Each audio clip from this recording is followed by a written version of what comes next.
Şimdi anne babanın çocuğu üzerinde, çocuğunun anne babaları üzerindeki hakları konusunda tabii elhamdülillah dinimiz birçok konuda ayet ve hadislerden aldığımız kadarıyla bu konulara çok derin bir şekilde temas etmiştir.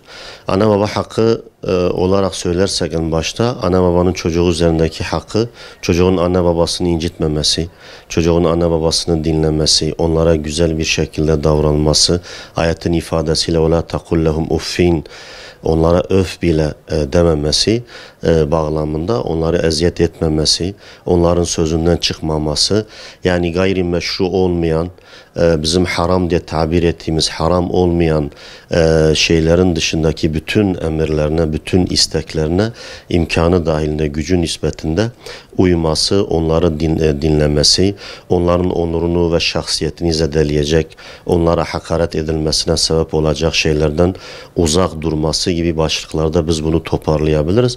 Bir çocuğun bunlardan uzak durması gerekiyor. Anne babasını üzmemesi, incitmemesi, onlara hakaret ettirmemesi, onların sözünden çıkmaması gerekiyor.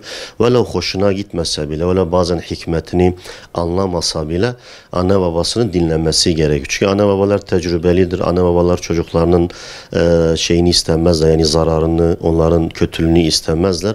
Belki çocuklarının göremediği, fark edemediği hususları kendi tecrübelerinden fark ederek çocukların önüne bazı engeller, setler koyarlar.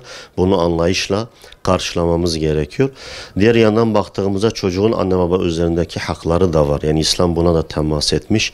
Birincisi mesela güzel bir isim verilmesi, ona güzel bir İslami terbiye verilmesi, helal kazançla karnının doyurulması, 2 yıla kadar bebekken süt emzirilmesi, sütten eğer herhangi bir sebep yoksa, meşru bir sebep yoksa sütten erken kesilmemesi, ki bugün bilim adamları da diyelim tıpta bunun ne kadar faydalı olduğunu ifade ediyor.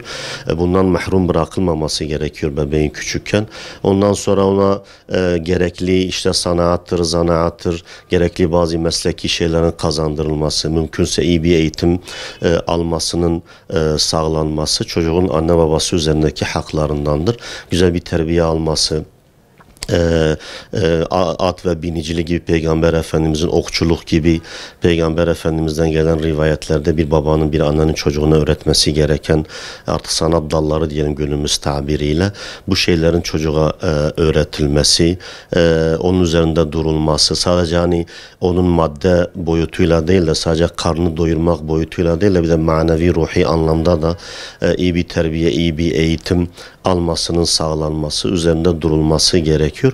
Bu anlamda bunlar da çocuğun anne babasının üzerindeki haklarıdır. Yani biz çocuk dünyaya getirdik, çocuk sahibi olduk, artık her şey bitti manasında değil.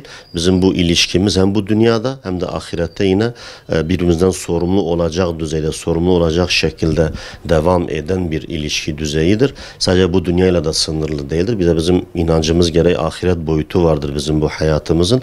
Dolayısıyla bu gözle bakıp çocuğumuza bu İslam'ın öngördüğü şeyleri vermemiz, haklarını vermemiz, bunun üzerinde durmamız ve bir çocuk olarak da anne babamıza karşı yine İslam'ın öngördüğü haklar çerçevesinde anne babamıza karşı bu sorumlulukları yerine getirmemiz gerekiyor.